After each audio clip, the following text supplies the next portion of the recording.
시작합니다. 어제 김관진 전 국방장관, 임관빈 전 국방부 기획실장의 석방에 대해 자유한국당이 논평을 냈습니다.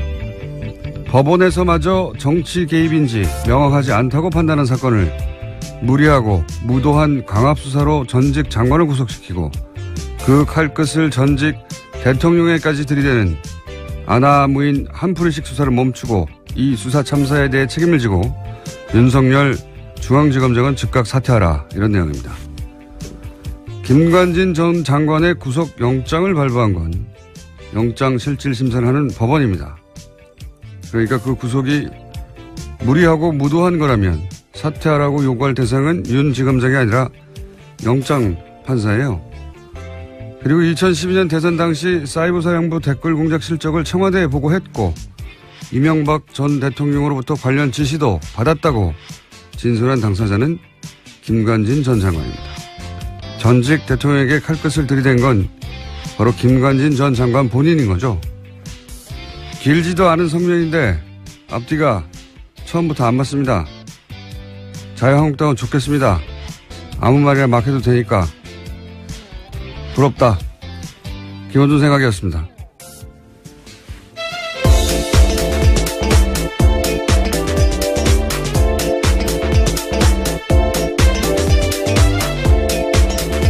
시사의 김은지입니다. 우리는 말이 되는 말만 해야 되는데요. 예. 아무 말이나 막 해도 되고 참 부럽습니다. 자, 첫 번째 뉴스는 뭡니까? 네, 이건희 삼성전자 회장의 차명 계좌가 추가로 확인됐다고 어제 SBS가 보도했는데요. 국세청 조사 결과 이건희 회장의 차명 계좌가 지금까지 알려진 4조 5천억 원 외에 더 있다라는 겁니다. 최근 국세청은 더불어민주당 이건희 차명 계좌 TF에 조준웅 특검에서 밝혀진 것 이외에도 국세청이 파악한 이 회장의 차명 계좌가 더 있다라고 보고했다고 하는데요. 이 새로운 차명 계좌 역시 과세 대상이라고 밝혀서 이른바 깡통 계좌가 아니다라는 것을 확인시켜줬습니다. 이거는 이제 2008년 특검 때, 삼성 특검 때 4조 5천억 밝혀진 거, 그게 전부가 아니다는 얘기가 나온 거죠. 예. 네, 그렇죠. 앞서서도 나온 바가 있는데요. 이번에 더 구체적으로 나온 겁니다. 이 이야기는 이제 약간 애매모호하게 표현됐는데, 지난 6월 달에, 예, 국세청장 인사청문회에서 나온 이야기예요. 이제 뉴스공장에서도 짧게 한번 다뤘고 당시 송영길 박영선 의원이 질의 과정에서 이 얘기가 나왔거든요. 대략 한 5천억 정도 역외 탈세가 있지 않았냐라고 2015년 때 봐줬다는 제보가 있다. 누군가가. 그게 사실이냐고 당시 한승희 국세청장 후보한테 물었어요.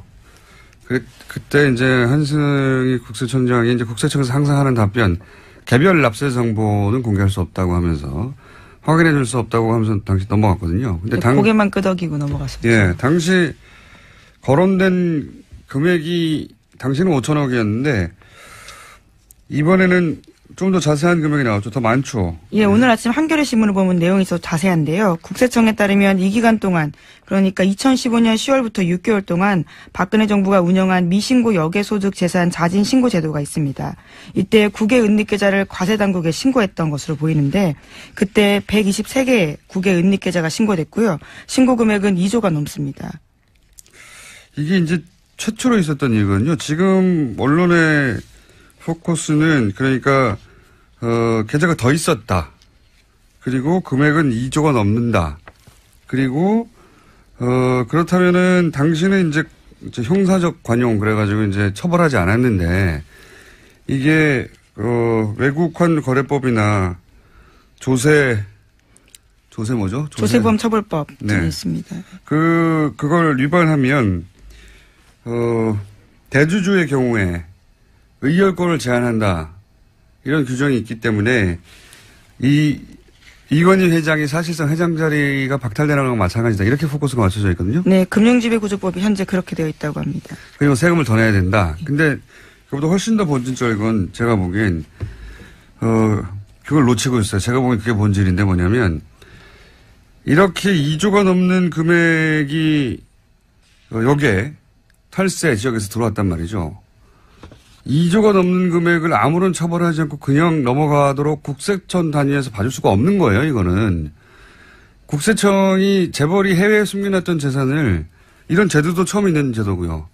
갑자기 단기간 운영해서 2조 원 넘는 비자금을 합법화하는 길을 열어준 거잖아요. 이걸 어떻게 국세청장 혼자 결정합니까? 이거는 2015년 10월이라는 기간을 주시해서 보자면 이게 이제 정유라를 지원하고 삼성이 그 대가로 받은 어떤 딜의 일부가 아니냐 이런 의혹을 따져봐야 하는 게 제가 보기엔 본질적인 겁니다. 네, 지난 국세청장 청문회에서도 박영선 의원이 그러한 취지의 질문들을 했었는데요. 일종의 빅딜이 이루어진 게 아니냐라는 겁니다. 그때는 이제 빅딜이라고 모호하게 얘기했는데 구체적으로는 그거죠. 이 시점에 있었던 그 박근혜 정부 하에서 삼성이 이런 혜택을 받을 이유가 뭐냐 이거예요. 예. 무슨 일이 있었길래 이런 혜택을 이전화되는 불법적인 자금을 합법화시켜줬잖아요. 네, 결국 승계 작업과 연관되어 있는 게 아니냐라는 의심을 하는 건데 2014년 5월달에 이건희 회장이 사실상 쓰러졌거든요. 그러니까 숨져 있는 상태라고 보여지는데 그와 관련해서 2015년 10월달에 정말 아주 한시적으로 이런 제도들이 있었습니다. 그러니까 요 제도를 통해서 이제 삼성이 2조가 넘는 금액을 합법화하고 국내로 들여오고 아무런 처벌도 받지 않고 처음 있는 일입니다. 이걸 국세청장 혼자서 200억도 아니고 2조나 되는 돈인데 이런 길을 열어준 이유가 뭐냐? 네. 이건 국세청이 이런 걸 잡으라고 있는 데지, 이런 데를 봐주라고 있는 데가 아니에요. 굉장한 특혜이기 때문에, 이 특혜는, 어떤 딜의 결과 아니겠는가. 이거 검찰에서 따져볼 사안. 세금 더 많이 받고, 뭐 이건 또 다 중요한 얘기인데, 본질적으로는 왜 이런 특혜가 그 당시에 주어졌는가. 삼성에게. 예. 최초로. 그걸 따져봐야 된다. 이거 수사 대상이라고 봅니다, 저는. 예. 이걸 아무도 지적하지 않기에 제가 날카롭게 지적해놓고 이게 본질이다. 예. 자, 다음 뉴스는요. 네, 김관진 전 장관 등에 대한 석방이 계속해서 논란입니다. 관련해서 김관진 장관 시절에 합참의 군사전략서와 국방대학교의 보고서에 정부를 비판하는 사람을 종북으로 규정하는 문서가 나왔다고 어제 JTBC가 보도했습니다. 뿐만 아니라 군이 민간 사이버 요원을 활용해서 대응해야 한다라는 내용도 나와 있는데요. 본문에 보면 국내 북한 동조 세력이 30에서 50만 명 정도 된다라고 집계했고요. 잠재적 종북 세력이 300만 명이라면서 4대강 사업이나 반값 등록금 등 이명박 정부의 정책에 반대하는 움직임에 북한의 개입이 있다라고 주장하고 있습니다. 4대강 사업 반값 등록금. 예. 그거 반값 등록금을 주장하거나 4대강 사업을 반대하면 북한 종북이라는 거 아닙니까? 네. 예, 그래서 군이 사이버전 대응 능력을 강화해야 된다. 그러니까 댓글을 달아야 된다라는 취지의 논리로 이어지는데요. 그러니까 사이버 사령부는 이제 대북 활동을 했다라고 하는 논리를 만들다 보니까 이렇게 논리가 연결된 거잖아요. 4대강 사업을 반대하는 게 북한의 동조하고 종북이라는 논리로 사이버 사령부는 대북 활동을 했다고 주장하는 거 아닙니까? 말도 안 되는 소리죠. 예. 네, 김관진 전 장관 시절에 일어났던 일이라고 합니다. 네, 이제 석방이 됐고요. 네. 네, 관련 문건은 김종대 정의당 의원이 확보했다라고 하는데요. 어제 JTBC가 보도했습니다. 알겠습니다. 자, 이게 정치 개입이 아니면 뭡니까? 네. 자, 다음 뉴스는요. 네, 법원이 전병헌 전 수석의 구속영장 청구서에 발부란 있는데요. 거기에 도장을 찍었다가 지웠다라는 흔적이 있다고 한국일보가 보도했습니다. 그러니까 발부란에 수정 테이프, 일명 화이트로 지운 흔적이 남아있고 기각란에 도장이 찍혀 있다라는 건데요. 이에 대해서 서울중앙지법 관계자의 해명이 있습니다. 확인이 어렵다면서 여러 영장 청구서에 도장을 찍다가 헷갈려서 화이트로 고치는 경우도 있지만 종국적으로 발부 또는 기각된 게 중요하다라는 겁니다. 아니죠. 여기서는 발부했다가 지웠다는 게 훨씬 중요한 거죠. 네, 물론 기사에 따른 해명은 그렇습니다. 제가 어제 전병헌 전 수석 같은 경우에는 MB가 살렸다라고 표현했는데 처음에는 구속영장을 찍었다가 김관진 실장 석방 이러면서 형평을 맞추려고 기각으로 한 거예요. 어차피 재청구하면 발부하려고 그런 계산이라고 봅니다. 굉장히 공교롭게도 그렇게 화이트가 칠해져 있었다. 이걸 또 누가 확인했어요. 예. 이 기자에게 박수를 보냅니다. 네, 오늘 아침 한국일보입니다. 야, 이런 디테일 아주 좋습니다. 자, 법원이 정치하는 거죠. 법원이 정치하는 겁니다. 자, 다음 뉴스는요. 네, 전국 법과대학 교수회가 어제 논평을 냈는데요. 제목은 이렇습니다. 사법부의 독립을 해치는 행위는 자제되어야 한다라는 건데 교수회 같은 경우에는 전국에 60여 개 법대 교수 400여 명이 회원으로 참여하고 있다고 합니다. 내용을 보면요. 과거의 적폐를 청산하고 미래를 더 투명하고 공정하게 하려는 노력에 지지를 표한다면서도요. 모든 시도는 헌법이 보장하는 삼권 분립과 견제가 그리고 균형, 개인의 인권 보호 등 공동체의 가치 속에서 이루어져야 한다라고 주장했습니다. 그러니까 신광열 지금 쭉 얘기하고 있는 신광열 수석부장 판사가 김관진, 임관빈 두 국방부 고위 관료들을 석방시킨 것에 대해서 비판 여론이 많자. 예. 또다시 이제 어제 하루 종일 포털에 나왔던 기사인데요. 예. 법대 교수들이 이 석방한 신광열 판사에 대해서 인터넷에서 신상털기하고 험담하는 건 자제해야 된다. 이런 연합뉴스 기사죠. 예. 어제도 이제 지난 주말 신광열 판사 비판 여론에 대해서 신상털이 인신공격, 사법부 독립 침해하면 안 된다. 이 기사가 포털 메일에 주말에 계속 있었다고 얘기했었는데 어제도 또 이런 기사가 나왔고 이 기사 역시 제가 계속 확인했는데 어젯밤 12시 직전까지 메일이 계속 있었어요. 신광열 판사를 직접 비판하는 기사는 포털 메인에 이렇게 연속으로 걸려있지 않습니다. 그런데 비판에 대해서 그렇게 비판하면 안 된다. 신상털기하면 안 된다. 험담하지 말라고 하는 기사는 계속 메인에 하루 종일 걸려있거든요. 뭔가 촉이 왔습니다. 제가. 이거 이상하다. 그래서 이제 좀 체크를 해봤더니 이 성명을 어디서 했나 봤더니 전국 법과대학 교수예요. 예. 네, 그렇죠. 400명이 회원으로 참여한다고 하는데 보통 이런 성명을 내면 성명서에 누가 참여했는지 이름이 기재됩니다. 참여 교수들. 없어요? 이상한데? 이 기사가 계속 걸려있는 것도 이상해서.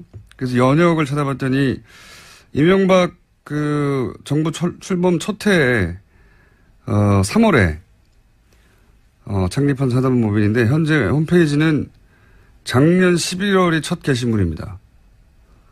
공지 게시물 합쳐서 총 6개 있고요. 그러니까 홈페이지는 텅 빈 수준으로 보시면 됩니다. 그동안 활동한 게 뭔가 확인해 봤더니 확인되는 거는 원전 공론화위원회는 법적 근거가 없다. 네, 정부를 비판하는 내용.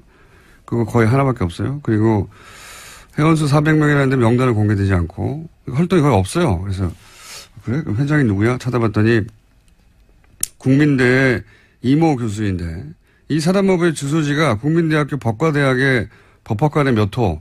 아마도 이 교수님의 개인 연구실로 추정이 되는 겁니다. 예, 그래서 거의 이 교수님 1인이 주도하는 단체로 보여서 그럼 이 교수님 개인 활동을 확인해 봤습니다. 과거 자유주의연대라고 예, 뉴라이트 재단하고 통합된 뉴라이트 계열이에요. 예. 그리고 이분이 2007년 대선 한 달 전에 뉴라이트 재단, 뉴라이트 싱크넷, 자유주의연대 등등 뉴라이트 지식인 100인이 시국선언을 했어요. 무슨 시국선언을 했냐면 이제 이해찬 총재 대선 후보 사퇴하라고. 예. 사실상 이명박 전 대통령 지지하는 성명이죠. 간단하게 요약하면 뉴라이트계에서 활동했고 이명박 전 대통령 지지하는 분이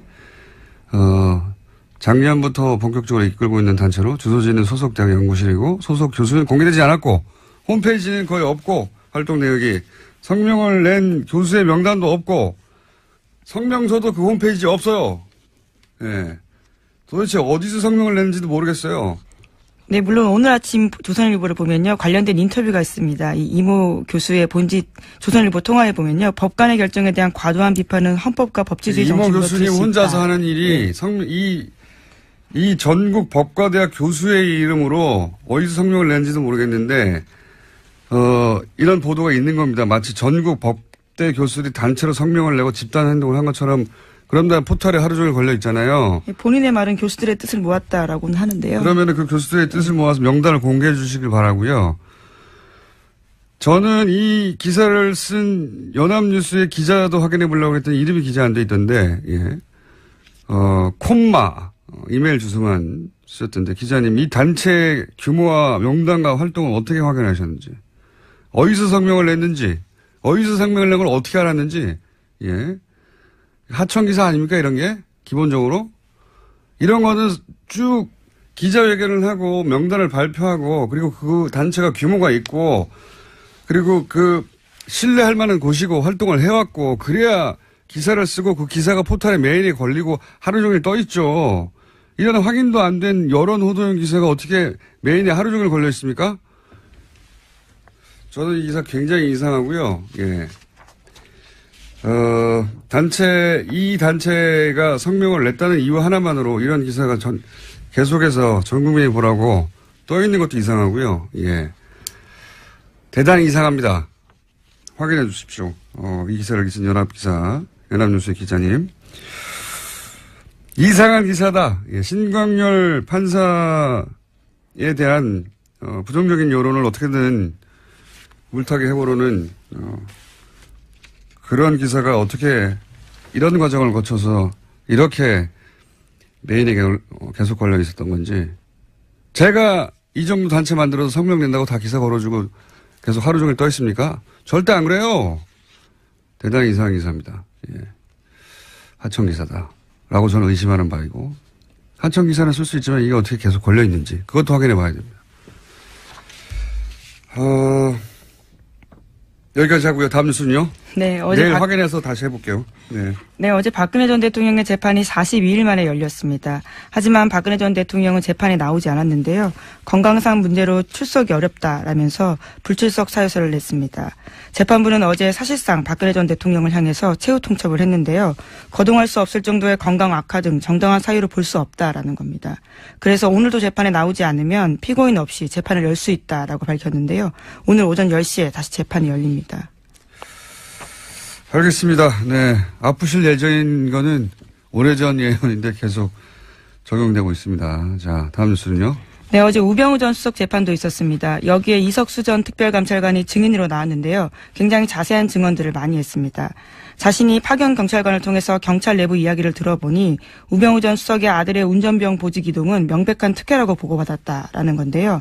그 당시에 자신이 운전병 뽑는 기준이 뭐냐라고 물어보니 건강 좋은 놈을 뽑았다라는 답변이 왔다고 합니다. 그러자 자신이 반박을 했다고 하는데요. 훈련소에서 병원 입원한 기간이 길었는데 왜 우 전 수석 아들을 뽑았냐라고 다시 묻자 전혀 상대방이 답변을 하지 못했다라는 겁니다. 굉장히 중요한 증언이라고 제가 개인적으로 생각한 대목은 뭐냐면, 미르 재단, K스포츠 재단, 여기에 대해서는 왜 감찰을 하지 않았냐. 그게 예를 들어서 우병우 전 수석의 아들 문제보다 훨씬 중요한 거 아니냐. 이런 취지의, 질문에 대해서, 미르 K 재단은 대통령이 뒤에 있다고 판단을 했기 때문이다. 그러면서 이유를 댔어요. 왜 그렇게 생각했는지. 그렇게 대통령이 뒤에 있는 게 아니라면 민정 쪽에서 잡았을 테니까. 예. 이게 이제 청와대 내에서 감찰을 하는, 네. 특별감찰관의 시선에도 그렇게 보였다는 것이고, 민정이 하는 일이 그런 일이란 말이죠. 그러니까 안종범 수석 단위에서 벌어진 일이다, 이게. 재벌들한테 이제 소위 겁을 줘가지고 돈을 뺏은 거다. 그러면은 그 정도야 민정에서 다 잡았을 텐데, 이게 오랫동안 진행되고 금액도 큰 건데 그냥 뒀다. 그랬다는 얘기는 안종범 수석 차원의 일이 아니라 대통령이 뒤에 있을 수 있다라고 판단을 한 것이고, 그 말은 뭐냐면 민정이 잡지 않았다는 이야기는 그 재단 뒤에 대통령이 있다는 걸 민정은 알고 있었다는 그런 이야기이기도 해요. 예. 여기서 이제 우병우 전 수석은 계속해서 이 재단들 뒤에 대통령이 있거나 최순실이 있다는 걸 몰랐다고 주장하고 있잖아요. 네, 계속해서 모든 걸 부인하고 있습니다. 어제 이석수 전 특별감찰관이 했던 내용 중에 이제 복선을 깔고 있는 굉장히 중요한 대목은 저는 이거라고 봅니다. 네. 우병우 전 수석은 당연히 알만한 위치에 있었고, 당연히 대통령이 그 뒤에 있다는 걸 알고도, 예, 그냥 뒀다. 라고 얘기한 거죠. 예, 그 외에 뭐, 아들 특혜나, 뭐 이런 문제는 마이너한 문제라고 봅니다, 저는. 예, 특혜 있었겠죠. 예. 본인도 이제 청탁받은 사람까지 확인했는데 누군지 말하지 않았다는 거잖아요. 예, 특혜는 맞는데. 그리고 이런 얘기도 했죠. 그 감찰 조사를 하려고 했더니 이제 답변서에 불법 감찰하면 형사처벌 대상된다라고 우병우 전 수석이 답장을 보냈다죠. 질문에 대한 답은 안 하고. 그러니까, 까불면 네가 갑방 간다? 이런 협박인 거죠. 예. 우병우 전 수석의 힘이 그 정도였다. 실제로 전화를 걸어서 언론에 문제 제기해도 다음 주면 조용해질 텐데 왜 성급하게 감찰하냐 이렇게 항의한 바도 있다고 합니다. 우병우 전 수석은 모든 거를 자기 힘으로 다 무마할 수 있다고 생각했던 그런 위치에 있었기 때문에 이렇게 대응했겠죠. 네, 그래서 국정원을 통해서 이석수 전 감찰관을 불법 사찰한 혐의도 받고 있는데요. 이와 관련해서는 우 전 수석은 내일 피의자 신분으로 검찰에 출석합니다.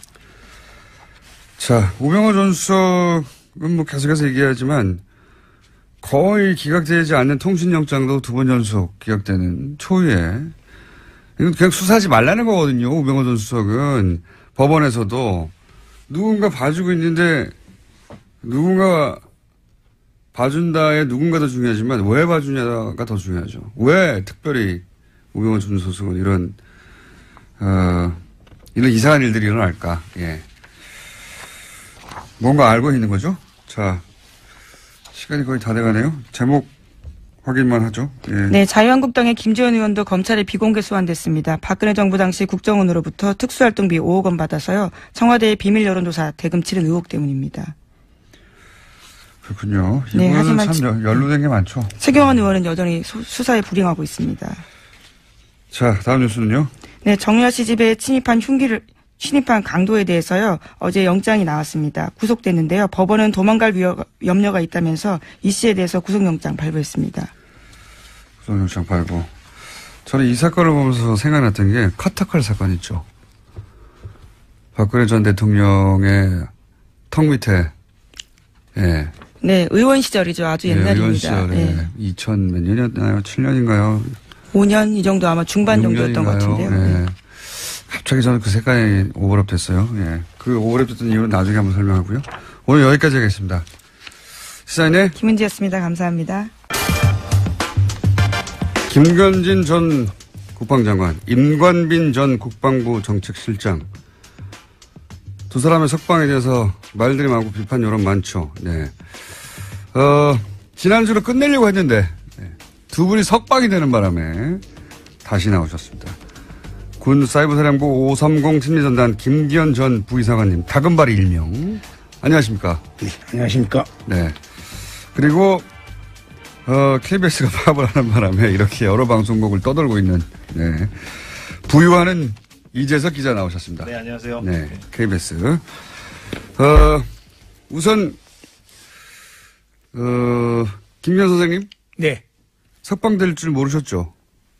몰랐죠. 예. 구속영장이 발부가 됐는데, 갑자기 두 사람 다 석방되고 이런 건 뭐 전례가 없는 일이거든요. 예. 깜짝 놀라셨죠? 전 신문을 보고 알았습니다. 뉴스를 보고 알았습니다. 예, 모두가 뉴스를 보고 알았습니다만. 네. 예. 여기 대해서 혹시, 이재석 기자님은 요즘 뭐, 할 일 없으시고. 네. 그러니까, 날마다 파업 집회를 하고 있습니다. 예. 네. 예. 마이크를 좀 당겨주십시오. 예, 예. 네. 혹시 취재 좀 해보셨어요? 법조계 전반이나. 그러니까 뭐 제가 알고 있는 그 법조계에 지금 종사하고 있는 취재원들에게 물어봐도 예. 예, 한결같아요. 답은. 예. 그러니까 말이 안 되니까요. 예. 아예 이제 처음부터 불구속이었으면 모를까. 이제 구속이 예. 됐다가 이렇게 또 되는 경우니까. 두 매우 사람 이례적이다. 다 게다가. 예. 예. 이건 말도 안 되는 대단히 이례적이라는 표현도 부족해요. 이런 경우 있습니까? 상상해 보세요.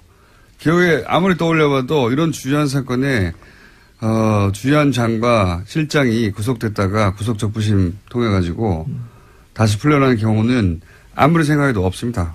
처음 있는 일이고요. 자, 그런데 여기서 이제 쟁점이 되는 것 중에 하나가 모신 이유가 이겁니다. 다금바리 선생님? 네. 쟁점이 되는 이유 중에 하나가 이겁니다. 쟁점이 되는 사안이. 거기 이제 보고서에 칸에 네. V자 표시를 하게 돼 있다. 확인하면. 네. 근데 이제 이 V자에 대해서 검찰과 영장을 발부한 영장 판사는 이것은 사실상 댓글 공장을 승인하고 지시한 것이다. 오케이 하라고 한 것이다고 그런 의미라고 지시한 사람으로 이제 봤는데 변호인단은 이거는 그냥 봤다 이런 게 있다는 걸 그러니까 지시 이걸 하라고 지시한 게 아니다. 이런 게 있구나 봤다는 표시에 불과하다. 의미를 축소했어요.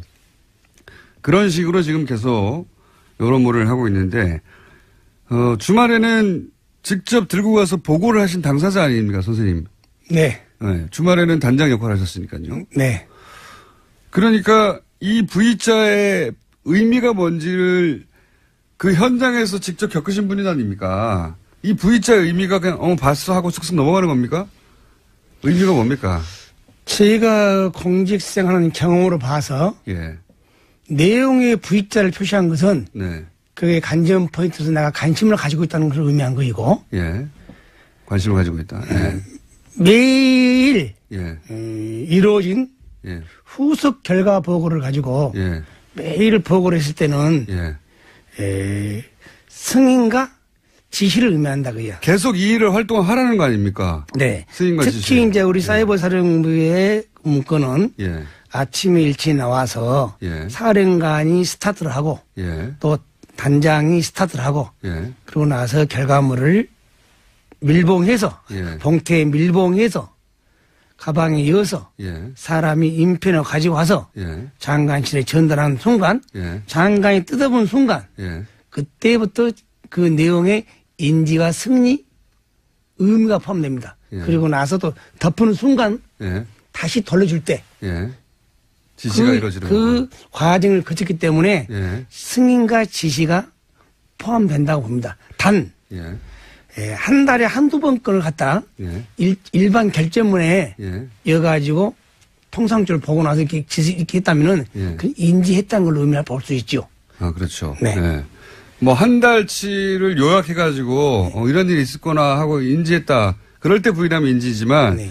이건 매일매일 어제 한 일을 확인하고, 그리고 내일도 또 할까요? 라는 승인을 하고, 그렇죠. 지시하는 의미란 말이죠. 어제 일을 잘했구나. 내일도 또 해. 이런 의미라는 거 아닙니까? 당연히. 그러니까 그 당시에 내가 방금 나왔잖아요. 매일 이루어지는 후속 보고이기 때문에 예. V자일 뿐 승인과 지시가 의미가 함축되어 있다. 예. 그것은 뭐냐면은 그 2012년도 2월 달에 사이버사 작전 지침이 있잖아요. 예. 그 내용을 근간에 서명을 했잖아요. 예, 예. 그 내용을 근간으로 보고서를 만들기 때문에 예. 굳이 서명을 안 해도 매일 들어가는 보고서는 지시와 승인이 포함됐다고 저는 생각합니다. 당연히 그 실제 결제를 받으러 가셨던 분의 판단이 이러하고 실제 또 이런 문건에 예를 들어서 이런 부분은 더 알아봐라. 이런 부분은 어떻게 해라. 이런 내용도 있지 않습니까? 그렇죠. 만약에 그 당시에 그 지시와 승인이 안 했으면은 예. 뭐 간헐적으로 하는 보고서 아니고 예. 매일 가니까 예. 이거 보고서 다음부터 이렇지 마. 예.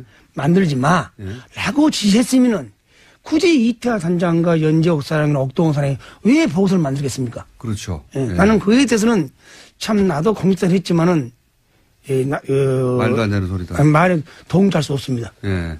만약에 이거에 승인과 지시 의미가 없다면 말씀하신 대로 이거 매일 왜 가져와? 그렇죠. 하면 끝나는 거거든요. 네. 예. 근데 매일 보고 매일 체크를 했다는 건 이전 거를 승인하고 앞으로를 계속 지시하는 거 아닙니까? 네. 연속하라고. 네. 당연한 이야기고. 그리고 피드백도 있었죠. 장관 쪽에서. 네. 당연히. 네. 예를 들면 어떤 피드백이 있습니까? 통상적으로 이제 장관님께서는 원본이다 보니까 다른 장관님과 의장님 정책실장급만 우리 이제는 관심을 갖죠. 예. 가지면 항상 그 해수에 와서 뭐 체크사항이 있나, 예. 뭐 지시사항이 있나. 그리고 나서 이제 그날 오후에 한 16시경에 예. 회의를 하죠. 예. 회의. 그래서 뭐 어떤 피드백이 있습니까? 그 당시 피디본 내가 기억이 나가실 때는 피디본인데 줄 쳐진 걸 내가 많이 봤죠. 이런 줄이 쳐져 있다. 피디본 내가 큰 내용을 못 봤지만. 예. 예. 자, 또 이런 얘기도 합니다. 뭐냐면, 이 댓글을 본 적도 없다. 이 장관은 계략적인 것만 알지 댓글을 본 적도 없는데 어떻게 지시를 한단 말이냐. 이런 식의 변호도 있어요. 네. 여기 대해서는 뭐라고 하시겠습니까? 그러니까 참여정부실 우리 합참 의장이실 때 우리 김관희 장관님께서는 예. 그때는 댓글을 본 일이 없죠. 예, 왜냐하면 그 당시는 그야말로 인터넷 공간에서 예. 영상과 원고와 카툰 같은 걸 가지고 어떻게 북한이나 주민들을 도움할 수 있을까. 예. 그것을 기초 단계이기 때문에. 예. 그러나 그것이 이상하니 참여정부가 끝나고 이명박 정부가 들어서부터 예. 이 점정적으로 진화해 갔죠. 예. 그 지난 국민을 상대로 거꾸로 북한이 아니라 정점이 이제 그치 많이 왔죠 이렇게. 예. 그러니까 이것이 이태하 단장이 책임있다, 연재거기가 책임있다는 걸 떠나서 그 당시 초대 2대 3대 장관님들, 초대 2대 3대 의장님들, 초대 2대 3대 정책 실장님들 명백히 말씀을 하고 피력했으면 좋겠어요. 그래야 일이 빨리 끝나지 내 책임이 아니다, 네 책임이 아니다 한다는 것은 우리가 오히려 우리 국방 안보를 약화시킬 우려가 있다고 저는 봅니다. 제가 이제 질문의 요지는 이제 어떤 거냐면, 김관진 전 장관 쪽에서 댓글을 내가 직접 그 내용을 본 적도 없다. 몇천 개가 되는데, 몇천 개의 댓글을 직접 본 적이 없겠죠, 당연히. 근데 이걸로 이제 자기는 개략적인 현황만 보고받고 그냥 봤다는 의미로 체크를 했을 뿐 구체적으로 지시하지 않았다. 연장선상에는 하는 말이거든요. 근데 이제 보고 내용이 뭐였냐가 이제 중요하잖아요. 그렇죠. 그럼요. A4 한 장짜리 그 보고 내용이 무엇이었느냐. 예. 어떤 내용을 보고하는 겁니까? 그 댓글 뭐 수천 개를 내용을 쓰진 않을 테고. 그렇게 쓸 수가 없죠. 장관에게 그렇죠. 보고서가 올라갔는데 그 보고서 안에 댓글이 쭉 열거될 수는 없는 것이고요. 그러니까요. 예. 이 해명은 그러니까 포인트를 벗어난 거고요. 그 보고서 내용이 그럼 구체적으로 어떤 겁니까? 예를 들면. 통상적으로 이제 좀 진화돼 가지고 최초에는 국방이나 군사 북한은 있는데 어느 날 갑자기 뭐 국가 정책 4대강 사업이나 또 뭐 어차피 제주 해군 기지 또 뭐 자원외교 대통령 순방외교 그거 이제 찬반 여론을 대통령의 호의적인 여론을 만드는 거 아닙니까 말하자면. 그렇죠. 그 수치가 나오는 거죠. 수치가 나오죠. 그러니까 최초에는 대통령 순방외교가 반대가 90 찬성이 10 밤새 우리가 작전 대응한 결과 찬성이 80 반대가 20 찬반을 뒤집어 놓는 거죠. 그 숫자만 장관이 보는 것이지 이렇게 그 댓글의 팩트는 그러니까 댓글의 구체적인 내용은 사실 장관 알 필요가 없고 그렇죠. 결국은 이 댓글 활동이 어떤 효과를 불러왔느냐. 그렇죠. 댓글 활동이 대통령한테 비판적인 어떤 여론이 있었는데 그거를 사이버 사령부가 작업을 해가지고 바꿔놨다. 그런 결과를 보고하는 거잖아요. 그러니까 장관은 댓글 내용 하나하나 봤다 안 봤다가 중요한 게 아니라 그렇죠. 그 댓글이 결국 목적하는 바가 뭐였냐. 그렇죠. 그 국내 정치에 개입해서 여론을 호도하려는 거였다는 건 명백히 알고 있었다는 거 아닙니까? 그렇게 찬반이 뒤집어졌다. 이런 결과를 매일매일 보고하는 거잖아요. 매일매일. 매일매일 보고할 때 있고 또 언론상에 국가 정책 비난이 안 나오면은 또 안 할 때도 있죠. 그러면 가장 길게 신 적은 얼마나 긴 겁니까? 거의 한 것 같아요. 제 생각에는. 일요일 빼고는 거의 한 것 같아요. 일요일 빼고는 거의. 공휴일하고. 공휴일과 일요일만 쉬고. 그래서 공휴일과 일요일 날, 댓글 작업들이 좀 덜하다 싶었군요. 쉬셔야 되니까. 이것도 변명이 안 되는 거죠. 기본적으로. 댓글의 구체적인 내용을 본 적도 없다라고 변명하는데 댓글의 구체적인 내용을 볼 필요가 없어요. 그 댓글로 뭘 하려고 했는지 사이버 사령부가 그 결과는 매일매일 보고하는 거 아닙니까? 그래서 보고서 명칭도 대응작전 결과 보고서인 그렇죠. 거죠. 그게 이제 형태 그리고 또 하나의 유형이 저게 있었다면서요. 지난주에 말씀하신 그 특정 지역 출신들만 따로 모아가지고 이제 이거는 그나마 정책이라고 포장이라도 할 수 있잖아요. 무슨 4대강을 반대하는 네티즌들을 공격하는 게 군이 할 일은 아니긴 한데 그래도 정책이라고 변명이라도 할 수 있는데 그게 아니라 직접 당시 야당 정치인들을 공격하는 댓글을 따로 다는 팀이 있었다면서요. 그것은 내가 이제 그 당시는 눈이는 하기는 못했는데 수사가 진행되고 청와대로 보고한 내용을 보고 그분들이 했구나. 주로 그분들은 내가 이제 말씀드리면 참 군무원을 뽑아가지고 그 당시 우리 단에서 근무하면서 군무를 전환을 시켜요. 전환시킨 요원들은 이제 일부 이제 작전가로 투입을 시키죠. 군무원을 전환시킨 다음에 작전가에 투입시킨다. 그런 일부 요원들을 아마 그런 요원들을 많이 했지 않나 제가 생각이 듭니다. 그 요원들은 이게 따로 관리가 되고 있었다는 거잖아요. 그렇죠. 따로 그렇죠. 그래서 이제 충성심이 높은 혹은 뭐 특정 지역 출신들만. 그러니까 이제 그때 당시 이태하 단장이 좀 내가 많이 싸우고 됐지만은 주로 진급의 대상자들, 예. 그리고 또 이제 그 특정 지역 사람들, 예. 그리고 또 군무원으로 특정지역으로 하지 말죠. 그냥 경상도 지역 사람들. 예. 호남 지역은 배제하고 경상도 사람들 그리고 군무원으로 전환시킨 사람들, 예. 그런 사람들 데리고 이제 많이 하는 거죠. 그러니까 경상도 출신의 호남 지역은 배제해서 특별히 따로 모아서 거기서 이제 소위 야당을 공격하게 하는 팀이 따로 있었는데 당시는 잘 모르셨는데 나중에 알고 보니 그런 팀이 따로 존재했다. 예, 그 보고서 나온 걸 봐서요. 보고서 보셨고. 예. 혹시 중간에 이제 그 사람들한테 지시할 게 본인에게 잘못 왔다든가 그런 적은 없었어요? 실수로? 한 번 있었죠. 한 번 있어요? 그것이 언제 있냐면은 2012년 10월 20일경인데. 정확히 아시네요. 그날 내가 이제 업무를 우리는 항상 컴퓨터를 켜놓죠. 예. 사이버전을 하다 보니까. 예. 그러니까 딱 붙더니 무슨 어느 언론사에 쓴 글을 리트하고 나왔어요. 리트윗 하라. 예. 딱 보니까 선거 연장 기간은 어불성설이다.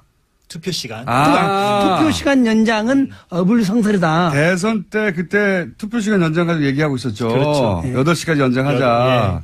6시까지였는데 지난 2012년 대선 때 뭐 언론에서 썼어요 그 내용을. 예. 그 연장 주장은 어불성설, 투표 시간 연장 시간은 어불성설이다고. 박근혜 후보 쪽에서는 연장하면 안 된다고. 안 된다고. 그렇죠. 네. 그런데 이제 그렇게 연장하면 안 된다는 기사를 리트윗해라. 네. 그래서 무심코 리트를 했지 내가. 무심코. 하다 보니까 쭉 읽어보니까 정치의 중립성을 훼손된 것 같아요. 보시니까. 네. 큰일 났다 이거. 야야 이러야. 그래가지고 이름이 이 누구누구죠? 내가 좀 빨리 좀 리트 지워줘. 리트 지워주고. 지워주고 이 사물 다 다니면서 리트를 다 지우도록 해. 이것이 만약에 하면은 우리 군 전체가 욕을 먹는다. 큰일 사건이다. 선생님은 이것은 정책이고 이것은 아니다라는 걸 스스로 구분을 하셨는데 이거 뭐야 이거 대선에서 선거기간 그러니까 투표 시간 연장하면 안 된다는 당시 여당의 주장을 리트윗하라는 거잖아요.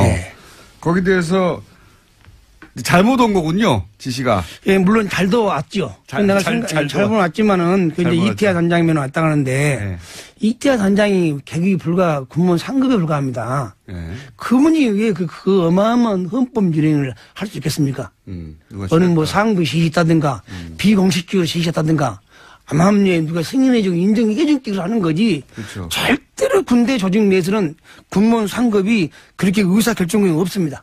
그건 명백히 국민에게 알고 싶습니다. 그러니까 이런 정치 개입은 누가 시켰을 것이다. 틀림없이. 예. 그때 이제 어렴풋이 눈치도 채셨겠군요. 이런 건 누가 하고 있구나. 그래서. 그래도 이렇게까지 열애를 할 줄은 몰랐죠, 내가. 자, 이 보고는 그러면 이렇게 정치에 직접 개입하는 것들은 따로 보고가 됐나요? 저는 그러니까 회의 시간에 상황실에서 본 일이 없어요. 그 안에서는. 네. 없어요. 그러니까 사이버 사령부 내에서도 요 직접 정치 개입 부분은 그 안에 있는 사람에게서도 말이 나갈까봐 별도의 별동대처럼 운영을 했군요. 그렇죠. 그분들 내가 이름은 다 알지만은 그 사람들이 인권청문회나 말을 못하고 이게 빨리 수사가 진행되려면은 우리 사이버 사령부 초대 사령관부터 빨리 조사를 받아서 진실을 다 고백하면은 금방 해결될 것입니다. 금방 해결된다는 건 그분들이 다 감옥 간다는 얘기이기 때문에 그분들이 그렇게. 감옥이라고 보기 때문에 진실을 알리고 뭐 용서를 구하면 다 국민들이 꼭 감옥을 보내겠습니까? 그 핵심 관련자들이 지금 다 군 내에 있습니다, 여전히. 여전히 있는 거죠. 그리고 지금 말씀하신 소위 그런 정치 관여 댓글이나 리트윗을 한 사람들도 여전히 군무원으로 있는 거죠. 있죠. 특히 또 특혜 관련도 있고. 청와대 파견 갔다 온 사람도 있고. 청와대 파견 갔다 온 사람도 있고. 이게 이제 지금은 국방부 장관에게 보고하는 거는 주말에 직접 하셨는데 이게 또 그 보고서가 청와대로도 갔다면서요. 지금 내가 이제 이태하 단장이 상당히 몸이 많이 아프고 또 어려울 때는 내가 많이 했어요. 단장 역할을. 많이 했다 보니까 청와대도 갔죠. 청와대 직접 가셨군요. 내가 직접 간 게 아니고 그 시스템으로. 내부 전산망. 내부 전산으로. 그러니까 소위 뭐라고 그러더라 비밀 소위 이제 군사 작전 관련해서 통신하라고 사용된 망인데 거기다 이걸 보냈다는 거 아니에요? 네, 언론 보도가 나왔죠. KGX라고. 제가 그 말은 진짜 정보인으로서 끝까지 안 밝혔어요. 물어봐도. 시스템이라고. 그 나왔더라고요, 내용이. 예. J6라고. 예. 예. 그것은 결론적으로 일반 문건은 못 가고, 예. 그 전쟁과 연결되는. 원래 용도는 전쟁 때. 예, 전쟁과 연결되는 정보작전 장비입니다. 예. 정보작전 장비. 정보작전 유통 장비입니다. 예. 원래 전쟁 났을 때. 예. 전쟁 때 이제 중요한 정보를 청와대에 직보하려고 만든 라인 아닙니까? 그리고 평상시도요. 예. 평상시도. 정보 작전 라인. 예. 근데 여기다가 이제 댓글 몇 개 달아가지고 지금 참만 바꿨다 이런 보고서가 갔다는 거 아닙니까? 네. 그게 지난 10월 국방부 TF팀 조사 결과 다 사실로 확인이 됐죠. 그건 또 중요한 내가 뉴스를 한번 봤는데요. 예. 거기에 그 온라인 시스템의 그 자료가 2012년 11월 1월 달까지만 있다 하더라고요. 11월 15일까지만. 예. 그 나머지는 어디 갔냐 이거지. 그게 만약에 서버를 접근해서 그 자료를 인멸시켰다면은 그건 용서받지 못할. 그러니까 그 기간에 계속 활동을 한 거죠, 당연히. 했죠. 근데 이게 없다는 거 아닙니까? 아니, 신문에 그거 없다 하더라고, 보니까. 네, 지운 거죠. 그 적폐청산에서 국방부 적폐청산에서 발표한 거 보니까 11월, 10월부터는 없다고 나오더라고요. 일부만 발견됐죠. 네. 그때가 더 극심했겠죠? 선거가 얼마 안 남았는데, 이제. 네. 그러니까 그때 이제 극심한다는 것은 그 사무실 내에서는 할 수가 없어요. 네. 사무실 내에서는 제한된 인원만 할 수 있습니다. 그리고 나머지가 집에 가자는 거죠. 이건 어떻게 생각하십니까? 직접 물론 정치에 직접 개입하는 댓글을 다시지는 않으셨지만. 네. 이제 계속해서 주장하는 게 사이버 대원들이 이제 78만 건 정도의 댓글을 달았는데 정치관여 지금 이제 지워진 거라고 의심하시는 그 대목은 빼버리고 예. 남아있는 것 중에 정치 관여 댓글은 대략 1%밖에 안 된다. 네. 이거 하루에 10건도 안 되는데 이거 가지고 왜 문제를 삼느냐. 네. 사람 구속시키냐. 네. 이런 참군인 더군다나 김관진을 이렇게 이제 계속 논리를 펴잖아요. 네. 직접 일을 하신 분으로서 물론 이건 은폐되거나 삭제되거나 사라진 댓글은 빼고 얘기하는 겁니다. 남아있는 것만 가지고 따졌을 때 1%밖에 안 된다. 네. 여기 대해서 뭐라고 하시겠어요? 1%지만은 그 당시에 내가 이제 주장한 것이 댓글 다는 자체는 정치 관여다가 매일 강조를 한 거죠. 그 우리 사이버 심지어는 그런 이렇게 한 게 아니고 영상 원고 튀어 카툰을 만들어서 상대편에 알린 거지. 북한 주민한테. 북한군과 북한 주민한테. 근데 그거 뭐 언론에서 70만 몇만 건 중에서 뭐 8천 건이나 한데 그럼 8천 건은 이건 우리 국민만 보고 그 나머지는 북한 주민과 북한 군인이 봤냐 이거지. 맞지가 않아요, 그것이. 그러니까 이게 78만 건 전체가 북한 주민을 상대로 혹은 북한 군을 상대로 사이버 심리전 하라고 하는 건데 이거 전부 다 내국인을 상대로 한 거 아니냐. 그렇죠. 예. 그리고 더 나가서 거기 또 한마디 있더라고요. 북한군의 선전선정에 대비하여서 북한군의 선전선정 대비하는 사이트가 따로 있어요. 제한되게 있습니다. 거기는 단방에다 보니까 우리가 댓글을 못 달아요. 만약에 북한군이 댓글을 단다 하면은 북한군 친북 국가나 중국 등등 가서 인터넷 닿으면 모르지. 그 인터넷 닿으면은 그 차단시키는 것이 우리 목적이지 그 댓글 달는 것이 우리 목적이 아니죠. 그러니까 이제 실제 북한 쪽에서 무슨 댓글을 제3국에 단다거나 북한이 한국을 상대로 한 여론조를 한다면 거기 가서 댓글을 달거나 그 IP가 국내에 침투하지 못하도록 해야 되는 거지. 자국민을 상대로 해가지고 지금 무슨 4대강 홍보하고 이게 무슨 사이버 사령부가 할 일이냐 그 자체로 이런 말씀이신 거고 아주 명쾌합니다. 그러니까 거기서 8,800건도 이제 팩트상으로도 이제 좀 맞지 않는 게 이제 최근 그 국방부 TF팀 조사 결과 자체적으로 매체를 만들어서 운영했다. 그리고 정치인들을 상대로 한 희화화 그림이 또 새롭게 추가 발견됐고 그러니까 최근에도 추가로 수집되고 발견된 증거들이 더 있거든요. 그런데 이 8천여 건 얘기하는 거는 지난번 그러니까 몇 년 전 수치를 가지고 그러니까 얘기를 하는 그건 거죠. 아무 의미 없고요. 내가 그거 한 팩트를 빼겠습니다. 심리전은 아측이 아닌 우리가 아닌 다른 국가나 북을 상대로 하는 거다. 다른 국가나 기타 국가나 집단 개인 등을 대상으로 적으로는 왜 이런 특혜가 그 당시에 주어졌는가 삼성에게 최초로 그걸 따져봐야 된다. 이거 수사 대상이라고 봅니다. 저는. 이걸 아무도 지적하지 않기에 제가 날카롭게 지정해놓고 이게 본질이다. 예. 자, 다음 뉴스는요. 네, 김관진 전 장관 등에 대한 석방이 계속해서 논란입니다. 관련해서 김관진 장관 시절에 합참의 군사전략서와 국방대학교의 보고서에 정부를 비판하는 사람을 종북으로 규정하는 문서가 나왔다고 어제 JTBC가 보도했습니다. 뿐만 아니라 군이 민간 사이버 요원을 활용해서 대응해야 한다라는 내용도 나와 있는데요. 본문에 보면 국내 북한 동조 세력이 30에서 50만 명 정도 된다라고 집계했고요. 잠재적 종북 세력이 300만 명이라면서 4대강 사업이나 반값 등록금 등 이명박 정부의 정책에 반대하는 움직임에 북한의 개입이 있다라고 주장하고 있습니다. 4대강 사업 반값 등록금. 예. 그거 반값 등록금을 주장하거나 4대강 사업을 반대하면 북한 종북이라는 거 아닙니까? 네. 예, 그래서 군이 사이버전 대응 능력을 강화해야 된다. 그러니까 댓글을 달아야 된다라는 취지의 논리로 이어지는데요. 그러니까 사이버 사령부는 이제 대북 활동을 했다라고 하는 논리를 만들다 보니까 이렇게 논리가 연결된 거잖아요. 4대강 사업을 반대하는 게 북한의 동조하고 종북이라는 논리로 사이버 사령부는 대북 활동을 했다고 주장하는 거 아닙니까? 말도 안 되는 소리죠. 예. 네, 김관진 전 장관 시절에 일어났던 일이라고 합니다. 네, 이제 석방이 됐고요. 네. 네, 관련 문건은 김종대 정의당 의원이 확보했다라고 하는데요. 어제 JTBC가 보도했습니다. 알겠습니다. 자, 이게 정치 개입이 아니면 뭡니까? 네. 자, 다음 뉴스는요. 네, 법원이 전병헌 전 수석의 구속영장 청구서에 발부란이 있는데요. 거기에 도장을 찍었다가 지웠다라는 흔적이 있다고 한국일보가 보도했습니다.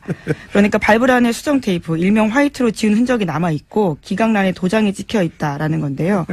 이에 대해서 서울중앙지법 관계자의 해명이 있습니다. 확인이 어렵다면서 여러 영장 청구서에 도장을 찍다가 헷갈려서 화이트로 고치는 경우도 있지만 전국적으로 발부 또는 기각된 게 중요하다라는 겁니다. 아니죠. 여기서는 발부했다가 지웠다는 게 훨씬 중요한 거죠. 네, 물론 기사에 따른 해명은 그렇습니다. 제가 어제 전병헌 전 수석 같은 경우에는 MB가 살렸다라고 표현했는데 처음에는 구속영장을 찍었다가 김관진 실장 석방 이러면서 형평을 맞추려고 기각으로 한 거예요. 어차피 재청구하면 발부하려고 그런 계산이라고 봅니다. 굉장히 공교롭게도 그렇게 화이트가 칠해져 있었다. 이걸 또 누가 확인했어요. 예. 이 기자에게 박수를 보냅니다. 네, 오늘 아침 한국일보입니다. 이런 디테일 아주 좋습니다. 자, 법원이 정치하는 거죠. 법원이 정치하는 겁니다. 자, 다음 뉴스는요. 네, 전국 법과대학 교수회가 어제 논평을 냈는데요. 제목은 이렇습니다. 사법부의 독립을 해치는 행위는 자제되어야 한다라는 건데 교수회 같은 경우에는 전국에 60여 개 법대 교수 400여 명이 회원으로 참여하고 있다고 합니다. 내용을 보면요. 과거의 적폐를 청산하고 미래를 더 투명하고 공정하게 하려는 노력에 지지를 표한다면서도요. 모든 시도는 헌법이 보장하는 삼권 분립과 견제가 그리고 균형, 개인의 인권보호 등 공동체의 가치 속에서 이루어져야 한다라고 주장했습니다. 그러니까 신광열, 지금 쭉 얘기하고 있는 신광열 수석부장판사가 김관진, 임관빈 두 국방부 고위 관료들을 석방시킨 것에 대해서 비판 여론이 많자, 예. 또다시 이제 어제 하루 종일 포털에 나왔던 기사인데요. 예. 법대 교수들이, 이 석방한 신광열 판사에 대해서 인터넷에서 신상털기하고 험담하는 건 자제해야 된다. 이런 연합뉴스 기사죠. 예.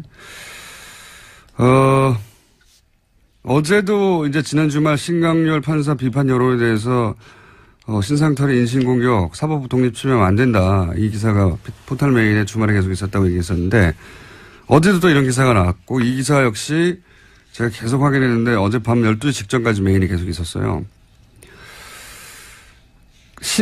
신광열 판사를 직접 비판하는 기사는 포털 메일에 이렇게 연속으로 걸려있지 않습니다.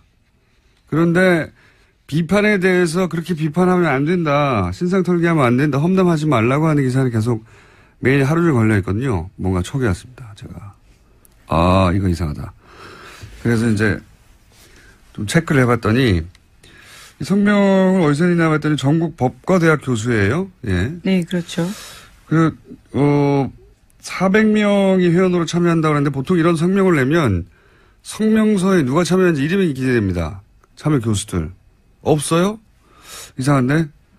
이 기사가 계속 걸려있는 것도 이상해서. 그래서 연역을 찾아봤더니 이명박 정부 출범 첫 해에 3월에 창립한 사단법인인데 현재 홈페이지는 작년 11월이 첫 게시물입니다. 공지 게시물 합쳐서 총 6개 있고요. 그러니까 홈페이지는 텅 빈 수준이라고 보시면 됩니다. 그동안 활동한 게 뭔가 확인해 봤더니 확인되는 거는 원전 공론화위원회는 법적 근거가 없다. 네, 정부를 비판하는 내용. 그거 거의 하나밖에 없어요. 그리고 회원수 400명이라는데 명단을 공개되지 않고 활동이 거의 없어요. 그래서 그래? 그럼 회장이 누구야? 찾아봤더니 국민대의 이모 교수인데 이 사단법의 주소지가 국민대학교 법과대학의 법학관의 몇 호. 아마도 이 교수님의 개인 연구실로 추정이 되는 겁니다. 예, 그래서 거의 이 교수님 1인이 주도하는 단체로 보여서 그럼 이 교수님 개인 활동을 확인해 봤습니다. 과거 자유주의연대라고 예. 뉴라이트 재단하고 통합된 뉴라이트 개인이에요. 예. 그리고 이분이 2007년 대선 한 달 전에 뉴라이트 재단, 뉴라이트 싱크넷, 자유주의 연대 등등 뉴라이트 지식인 100인이 시국 선언을 했어요. 무슨 시국 선언을 했냐면 이제 이해찬 총재 대선 후보 사퇴하라고. 예. 사실상 이명박 전 대통령 지지하는 성명이죠. 간단하게 요약하면 뉴라이트계에서 활동했고 이명박 전 대통령 지지하는 분이 작년부터 본격적으로 이끌고 있는 단체로 주소지는 소속 대학 연구실이고 소속 교수는 공개되지 않았고 홈페이지 보여줍니다. 어제 김관진 전 국방장관, 임관빈 전 국방부 기획실장의 석방에 대해 자유한국당이 논평을 냈습니다. 법원에서마저 정치 개입인지 명확하지 않다고 판단한 사건을 무리하고 무도한 강압수사로 전직 장관을 구속시키고 그 칼끝을 전직 대통령에까지 들이대는 아나무인 한풀이식 수사를 멈추고 이 수사 참사에 대해 책임을 지고 윤석열 중앙지검장은 즉각 사퇴하라 이런 내용입니다. 김관진 전 장관의 구속영장을 발부한 건 영장실질심사를 하는 법원입니다. 그러니까 그 구속이 무리하고 무도한 거라면 사퇴하라고 요구할 대상은 윤 지검장이 아니라 영장 판사예요. 그리고 2012년 대선 당시 사이버사령부 댓글 공작 실적을 청와대에 보고했고 이명박 전 대통령으로부터 관련 지시도 받았다고 진술한 당사자는 김관진 전 장관입니다. 전직 대통령에게 칼끝을 들이댄 건 바로 김관진 전 장관 본인인 거죠. 길지도 않은 성명인데 앞뒤가 처음부터 안 맞습니다. 자유한국당은 좋겠습니다. 아무 말이나 막 해도 되니까. 부럽다. 김원준 생각이었습니다.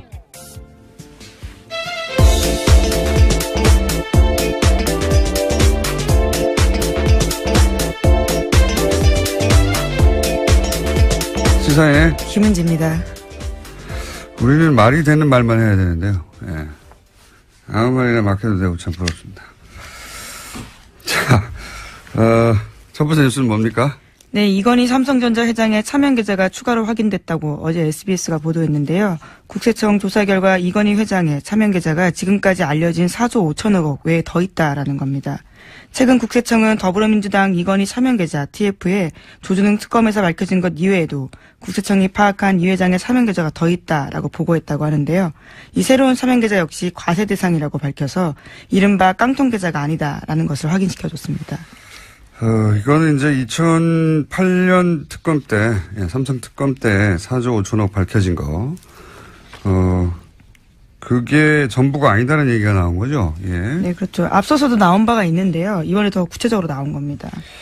이 이야기는 이제 약간 애매모호하게 표현됐는데, 지난 6월 달에, 국세청장 인사청문회에서 나온 이야기예요. 이제 뉴스공장에서도 짧게 한번 다뤘고 당시 송영길 박영선 의원이 질의 과정에서 이 얘기가 나왔거든요. 대략 한 5천억 정도 역외 탈세가 있지 않았냐라고 2015년 때 봐줬다는 제보가 있다. 누군가가. 그게 사실이냐고 당시 한승희 국세청장 후보한테 물었어요. 그때 이제 한승희 국세청장이 이제 국세청에서 항상 하는 답변, 개별 납세 정보는 공개할 수 없다고 하면서 확인해 줄 수 없다고 하면서 당시 넘어갔거든요. 근데 고개만 끄덕이고 넘어갔었죠. 예, 당시 거론된 금액이 당시는 5천억이었는데 거의 없고 활동 내역이 성명을 낸 교수의 명단도 없고 성명서도 그 홈페이지에 없어요. 예. 도대체 어디서 성명을 냈는지도 모르겠어요. 네, 물론 오늘 아침 조선일보를 보면요. 관련된 인터뷰가 있습니다. 이 이모 교수의 본짓 조선일보 통화에 보면요. 법관의 결정에 대한 과도한 비판은 헌법과 법치주의 정신으로 이모 교수님 혼자서 하는 일이 네. 이 전국 법과대학 교수의 이름으로 어디서 성명을 낸지도 모르겠는데 이런 보도가 있는 겁니다. 마치 전국 법대 교수들이 단체로 성명을 내고 집단 행동을 한 것처럼 그런 다음 포털에 하루 종일 걸려 있잖아요. 본인의 말은 교수들의 뜻을 모았다라고는 하는데요. 그러면 그 교수들의 뜻을 모아서 명단을 공개해 주시길 바라고요. 저는 이 기사를 쓴 연합뉴스의 기자도 확인해 보려고 했더니 이름이 기자 안 돼 있던데, 예. 콤마, 이메일 주소만 쓰셨던데, 기자님, 이 단체 규모와 명단과 활동을 어떻게 확인하셨는지, 어디서 성명을 냈는지, 어디서 성명을 낸 걸 어떻게 알았는지, 예. 하청기사 아닙니까, 이런 게? 기본적으로? 이런 거는 쭉 기자회견을 하고 명단을 발표하고 그리고 그 단체가 규모가 있고 그리고 그 신뢰할 만한 곳이고 활동을 해왔고 그래야 기사를 쓰고 그 기사가 포털에 메일에 걸리고 하루 종일 떠 있죠. 이런 확인도 안 된 여론 호도용 기사가 어떻게 메일에 하루 종일 걸려 있습니까? 저는 이 기사 굉장히 이상하고요. 예. 이 단체가 성명을 냈다는 이유 하나만으로 이런 기사가 계속해서 전 국민이 보라고 떠 있는 것도 이상하고요. 예. 대단히 이상합니다. 확인해 주십시오. 이 기사를 쓴 연합뉴스의 기자님. 이상한 기사다. 예. 신광열 판사에 대한, 부정적인 여론을 어떻게든 물타기 해보려는, 그런 기사가 어떻게 이런 과정을 거쳐서 이렇게 메인에 계속 걸려 있었던 건지. 제가 이 정도 단체 만들어서 성명 낸다고 다 기사 걸어주고 계속 하루 종일 떠 있습니까? 절대 안 그래요. 대단히 이상한 기사입니다. 예. 하청기사다. 라고 저는 의심하는 바이고. 하청기사는 쓸 수 있지만 이게 어떻게 계속 걸려 있는지 그것도 확인해 봐야 됩니다. 여기까지 하고요. 다음 뉴스는요? 네, 내일 확인해서 다시 해볼게요. 네, 어제 박근혜 전 대통령의 재판이 42일 만에 열렸습니다. 하지만 박근혜 전 대통령은 재판에 나오지 않았는데요. 건강상 문제로 출석이 어렵다라면서 불출석 사유서를 냈습니다. 재판부는 어제 사실상 박근혜 전 대통령을 향해서 최후 통첩을 했는데요. 거동할 수 없을 정도의 건강 악화 등 정당한 사유로 볼 수 없다라는 겁니다. 그래서 오늘도 재판에 나오지 않으면 피고인 없이 재판을 열 수 있다라고 밝혔는데요. 오늘 오전 10시에 다시 재판이 열립니다. 알겠습니다. 네. 아프실 예정인 거는 오래전 예언인데 계속 적용되고 있습니다. 자, 다음 뉴스는요? 네, 어제 우병우 전 수석 재판도 있었습니다. 여기에 이석수 전 특별감찰관이 증인으로 나왔는데요. 굉장히 자세한 증언들을 많이 했습니다. 자신이 파견 경찰관을 통해서 경찰 내부 이야기를 들어보니 이번에는 좀 더 자세한 금액이 나왔죠. 더 많죠. 예, 오늘 아침 한겨레 신문을 보면 내용이 더 자세한데요. 국세청에 따르면 이 기간 동안 그러니까 2015년 10월부터 6개월 동안 박근혜 정부가 운영한 미신고 여계소득 재산 자진 신고 제도가 있습니다. 이때 국외 은닉계좌를 과세당국에 신고했던 것으로 보이는데 그때 123개의 국외 은닉계좌가 신고됐고요. 신고 금액은 2조가 넘습니다. 이게 이제 최초로 있었던 일이거든요. 지금 언론의 포커스는 그러니까 계좌가 더 있었다. 그리고 금액은 2조가 넘는다. 그리고 그렇다면은 당신은 이제 형사적 관용 그래가지고 이제 처벌하지 않았는데 이게 외국환 거래법이나 조세 뭐죠? 조세범 처벌법 네. 있습니다. 그걸 위반하면 대주주의 경우에 의결권을 제한한다. 이런 규정이 있기 때문에 이건희 회장이 사실상 회장 자리가 박탈되는 거랑 마찬가지다. 이렇게 포커스가 맞춰져 있거든요. 네. 금융지배구조법이 현재 그렇게 되어 있다고 합니다. 그리고 세금을 더 내야 된다. 근데 그보다 훨씬 더 본질적인 건 제가 보기엔 그걸 놓치고 있어요. 제가 보기엔 그게 본질인데 뭐냐면 이렇게 2조가 넘는 금액이 여기에 탈세 지역에서 들어왔단 말이죠. 2조가 넘는 금액을 아무런 처벌하지 않고 그냥 넘어가도록 국세청 단위에서 봐줄 수가 없는 거예요, 이거는. 국세청이 재벌이 해외에 숨겨놨던 재산을 이런 제도도 처음 있는 제도고요. 갑자기 단기간 운영해서 2조가 넘는 비자금을 합법화하는 길을 열어준 거잖아요. 이거 어떻게 국세청장 혼자 결정합니까? 이거는 2015년 10월이라는 기간을 주시해서 보자면 이게 이제 정유라를 지원하고 삼성이 그 대가로 받은 어떤 딜의 일부가 아니냐 이런 의혹을 따져봐야 하는 게 제가 보기엔 본질적인 겁니다. 네, 지난 국세청장 청문회에서도 박영선 의원이 그러한 취지의 질문들을 했었는데요. 일종의 빅딜이 이루어진 게 아니냐라는 겁니다. 그때는 이제 빅딜이라고 모호하게 얘기했는데 구체적으로는 그거죠. 이 시점에 있었던 그 박근혜 정부 하에서 삼성이 이런 혜택을 받을 이유가 뭐냐 이거예요. 예. 무슨 일이 있었길래 이런 혜택을 이전화되는 불법적인 자금을 합법화시켜줬잖아요. 네, 결국 승계 작업과 연관되어 있는 게 아니냐라는 의심을 하는 건데 2014년 5월달에 이건희 회장이 사실상 쓰러졌거든요. 그러니까 숨져 있는 상태라고 보여지는데 그와 관련해서 2015년 10월달에 정말 아주 한시적으로 이런 제도들이 있었습니다. 그러니까 요 제도를 통해서 이제 삼성이 2조가 넘는 금액을 합법화하고 국내로 들여오고 아무런 처벌도 받지 않고 처음 있는 일입니다. 이걸 국세청장 혼자서 200억도 아니고 2조나 되는 돈인데 이런 길을 열어준 이유가 뭐냐? 네. 이건 국세청이 이런 걸 잡으라고 있는 데지, 이런 데를 봐주라고 있는 데가 아니에요. 굉장한 특혜이기 때문에, 이 특혜는, 어떤 딜의 결과 아니겠는가. 이거 검찰에서 따져볼 사안. 세금 더 많이 받고, 뭐 이건 또 다 중요한 얘기인데, 본질적으로